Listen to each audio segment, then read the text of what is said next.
Общественность должна знать, какие меры на сегодня предпринимаются в стране в части решения вопроса с загрязнением городской экологии. Тем более всем известно, что на фоне последних волнений вокруг окутавшего столицу смога в правительстве то и дело заявляли о том, что настоящий вопрос будет на строгом контроле Кабмина, рассказывают активисты. И действительно, недавно стало известно, что по инициативе властей в ближайшее время столичные новостройки планируется полностью газифицировать. Кроме этого, национальная компания будут охвачены и социальные объекты, например, школы, больницы и даже промышленные предприятия.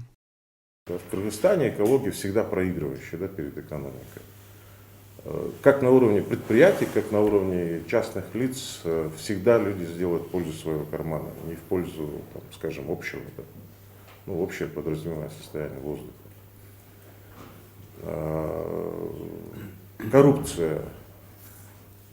Это тоже влияет на экологию. Изменение ситуации займет очень много времени. Мы должны быть откровенны. За год, следующей весной, через 3 весны сильно многие вещи не изменятся. Это долгосрочная программа. Она требует денег. Она требует изменения поведения многих чиновников, в том числе по отношению к проблеме. И мы наблюдаем, что многие, тоже, экологичное поведение во второй степени. Даже людей, кто профессионально этим занимается.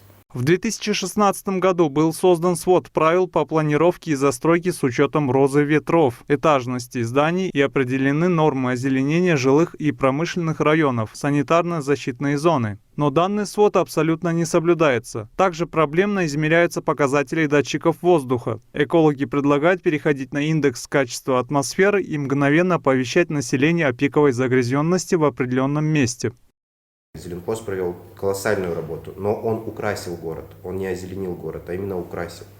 Нам необходимо комплексное зеленое строительство городских территорий, то есть надлежащее озеленение улиц, работа, в частности, не расширение просто дорожного полотна в рамках реконструкции дорог, а разработка действительно сети пешеходного передвижения и вообще опираться не на только вопросы технического характера, но и на вообще логистику передвижения по городу Бишкек. Вопрос качества воздуха в городах нашей страны на сегодняшний день является очень важной и актуальной темой. По словам экспертов зеленой экономики, проблемы должны решаться в комплексе, так как источников загрязнения воздуха в городах несколько.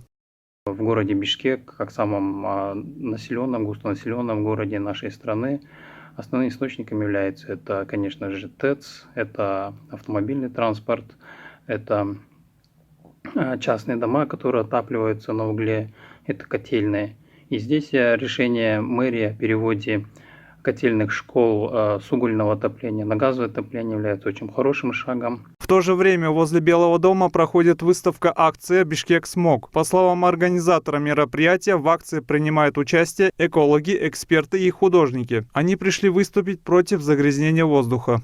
К политической программе, которая сейчас на государственном уровне утверждена, мы требуем индикаторов, конкретных изменений. Мы требуем должностных лиц конкретных, которые ответственны за программу реализации очищения воздуха в Бишкеке, чтобы мы точно знали потом, кого спрашивать, чтобы преемственность власти была органов, то есть не так, что если одного снимают политика, то есть все закрывается, чтобы именно решения по загрязнению воздуха принимались открыто, с привлечением общественности, общественных профильных организаций. По итогам собрания стола предлагается объединение усилий государственных и муниципальных органов, общественных организаций и экспертного сообщества. Должно проводиться детальный мониторинг качества воздуха в Бишкеке и внесение предложений по изменению нормативной базы и организационным мерам.